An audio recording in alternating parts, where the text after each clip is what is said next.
And here's my sister Olivia. Amanda's voice dripped with fake sweetness as she introduced me to her circle of friends at her lavish promotion party. Still living in that tiny apartment downtown, working that same boring job she's had forever. Some of us just aim higher, I guess. I stood there, champagne glass in hand, maintaining my composure as my sister continued her performance. The crystal chandeliers of the upscale restaurant seemed to mock me along with her, their light catching every perfect detail of Amanda's designer dress while highlighting what she clearly considered my inferior appearance. My name is Olivia Chen, and at 32, I've spent my entire life in my younger sister's shadow. Amanda, now 29, had always been the successful one in our family's eyes. She worked at Sterling Technologies, constantly bragging about her rapid rise through the ranks while dismissing my career as insignificant. Remember when Mom and Dad thought you'd be the successful one? Amanda laughed, drawing knowing smirks from her friends. All those perfect grades, always studying. Look where that got you, stuck in the same position while I'm celebrating my promotion to regional director. I took another sip of champagne, letting the bubbles mask the bitter taste in my mouth.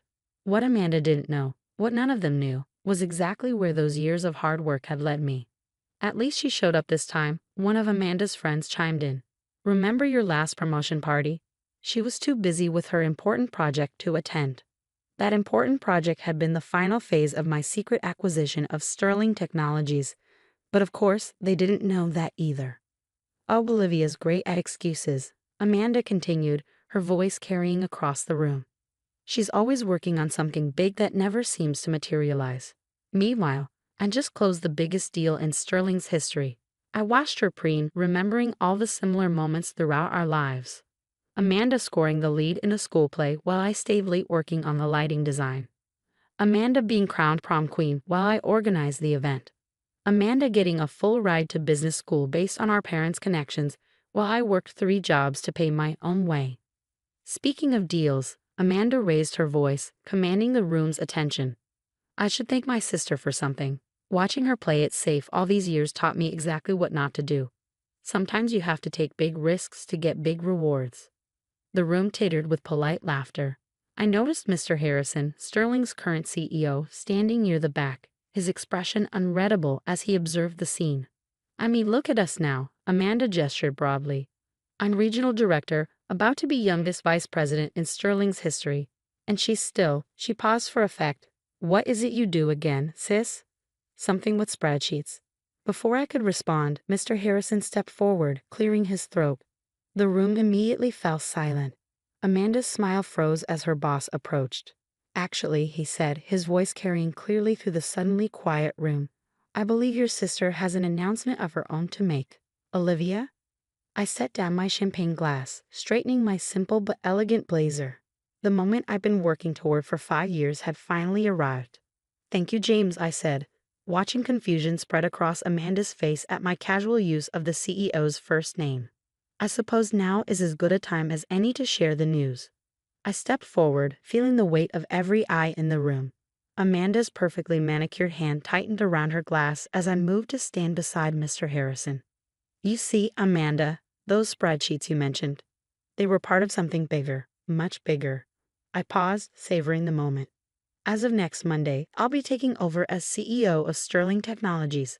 James here is retiring, and the board unanimously approved my appointment last week. The sound of Amanda's glass shattering on the floor echoed through the silent room. This is a joke, right? Amanda's voice quivered as she stared at Mr. Harrison, desperately seeking confirmation that I was lying. Mr. Harrison, tell them this is a joke. Not at all, he replied calmly. Your sister has been working with us behind the scenes for years, strategically acquiring shares and proving her leadership capabilities. The board's decision was unanimous. I watched as Amanda's carefully constructed world began to crumble. Her friends, who moments ago had been laughing at my expense, now shifted uncomfortably, trying to distance themselves from her earlier mockery. But I'm next in line. Amanda stammered, her face flushing red. I've been here for 7 years. I've earned this. 7 years of taking credit for other people's work, I said quietly, just loud enough for those nearby to hear. 7 years of stepping on others to climb the corporate ladder. Mr. Harrison nodded. The board has been watching Amanda. We've seen how you operate. Your recent big deal that you're so proud of? The one you claimed as your own. The team you stole it from came to us weeks ago with documentation. Amanda's perfect makeup couldn't hide the pallor that spread across her face. That's not. I can explain. Your sister, on the other hand, Mr. Harrison continued, has spent the last 5 years quietly revolutionizing our operations. Those boring spreadsheets you mocked, they've saved the company millions and improved working conditions for our employees across all divisions. I could see the exact moment when Amanda realized the full implications of what was happening. Her eyes darted around the room, noting how her former allies were already gravitating toward me, their new CEO. Mom and Dad won't stand for this, she hissed, grabbing my arm and pulling me aside. They'll never accept you running the company. I gently removed her hand from my arm. Mom and Dad have known for months, Amanda. Who do you think helped me acquire my initial shares?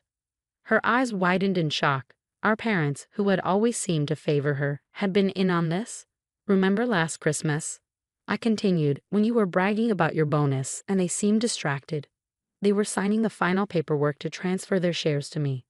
But they always supported me, Amanda whispered, more to herself than to me. They supported both of us, Amanda. You were just too busy competing to notice. Mr. Harrison stepped forward again, his expression stern. Given the recent discoveries about your conduct, Amanda, we'll need to discuss your position with the company on Monday. The crowd that had gathered to celebrate Amanda's promotion was now witnessing her potential downfall. The irony wasn't lost on anyone. You can't do this, Amanda said, her voice rising. I've given everything to this company. No, I corrected her, you've taken everything you could from this company. There's a difference. I turned to address the room, slipping naturally into the role of CEO. Everyone, please enjoy the rest of the evening. There's much to celebrate, not just changes in leadership, but the bright future ahead for Sterling Technologies. As conversations slowly resumed and people began to mill about, Amanda stood frozen, watching her carefully cultivated image dissolve. Her designer dress and perfect hair couldn't mask the defeat in her posture. One of her friends, or former friends, I suppose, approached me with a business card. I have some ideas for improving our department's efficiency, she said, pointedly ignoring Amanda. Would you have time to discuss them next week? Of course, I replied, accepting the card. My door is always open to innovative ideas. More people began approaching me, each eager to introduce themselves to the new CEO. From the corner of my eye, I saw Amanda slip away toward the exit, her grand promotion party becoming my impromptu welcome celebration. Mr. Harrison touched my elbow gently. I know you'll do great things for Sterling, Olivia. Your sister's party seems like the perfect place to announce the change. Poetic justice, wouldn't you say? I smiled, remembering all the parties and family gatherings where Amanda had belittled my choices and mocked my career path. Sometimes the best success is the kind no one sees coming. The following Monday, I'd arrived at Sterling Technologies headquarters early, well before most employees would start their day. The security guard did a double take as I walked through the lobby. News of the leadership change hadn't reached everyone yet. My new office on the top floor offered a spectacular view of the city skyline. As I settled behind the desk that had been delivered over the weekend, I found myself thinking about the long path that had led here. A knock at the door interrupted my thoughts. It was my parents. We brought you something, Mom said, holding up a framed photo. It was from my college graduation, me in my cap and gown, beaming at the camera while holding my business degree. Amanda hadn't attended, claiming she had a modeling shoot that couldn't be rescheduled. We thought it should be your first personal touch in the new office, Dad said, helping Mom hang it on the wall. We're so proud of you, Olivia. Even though it meant keeping secrets from Amanda, I asked, voicing the question that had been nagging at me. Mom sighed, turning to face me. Your sister needed to learn that success isn't about putting others down. Maybe this will finally teach her that lesson. Before we could discuss it further, my assistant knocked to inform me that Amanda had arrived and was demanding to see me. Send her in, I said, squeezing Mom's hand reassuringly. You might want to give us a moment alone. My parents nodded, heading for the door just as Amanda burst in.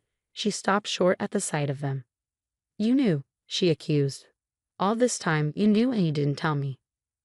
We raised both our daughters to be successful, Dad said firmly. We just didn't expect you to define success as stepping on others. They left, closing the door behind them. Amanda stood there, looking smaller somehow in her expensive suit, her perfect facade cracking. "You're really going through with this?" she asked, her voice barely above a whisper. "Sit down, Amanda." I gestured to the chair across from my desk. "We need to talk about your future at Sterling." "My future?" She laughed bitterly. You're not firing me?" "No," I replied, opening a folder on my desk. "Despite what you might think, I'm not you. I don't destroy people to elevate myself." Her shoulders relaxed slightly, but wariness remained in her eyes. "However," I continued, "you'll be transferred to our Seattle office. Fresh start, clean slate. Your new position will be junior project manager." "Junior?" she sputtered. "That's 3 levels below my current position. A position you gained through manipulation and taking credit for others' work," I reminded her. "You'll have the opportunity to earn your way up, legitimately this time." She slumped in her chair, the fight leaving her. "Why aren't you just firing me?" "Because you're my sister, Amanda, and because I believe everyone deserves a chance to learn from their mistakes." For the first time in years, I saw a glimpse of the sister I used to know, before competition and jealousy had twisted her. "I don't know if I can do this," she admitted quietly. "You can," I assured her. "You have real talent, Amanda. You just need to learn to use it to lift others up instead of pushing them down." 6 months later, I received my first report about Amanda's progress in Seattle. She had started a mentoring program for new employees, earning genuine respect from her team. Her latest project had come in under budget and ahead of schedule, all properly credited to the entire team. During our monthly family dinner, Mom showed me a text from Amanda. She had invited a junior colleague to share the presentation spotlight for their upcoming client meeting. "She's learning," Mom smiled, squeezing my hand. "Baby steps," I agreed. The following week, an email arrived from Amanda. "Sis, I owe you an apology. Actually, I owe you about 1,000 apologies. But mostly, I owe you a thank you. You could have destroyed me, but instead, you showed me a better way to succeed. My team just landed a major contract, and for the first time, the victory feels real because I earned it. I'm proud to be your sister. Love, Amanda." I smiled, pinning the email to my board alongside that college graduation photo. Sometimes the best revenge isn't about getting even. It's about showing others how to be better. Looking out over the city from my office window, I thought about how success comes in many forms. For me, it wasn't just about becoming CEO. It was about maintaining my integrity while helping others, even those who had hurt me, find their own path to genuine achievement. And that perhaps was the greatest victory of all.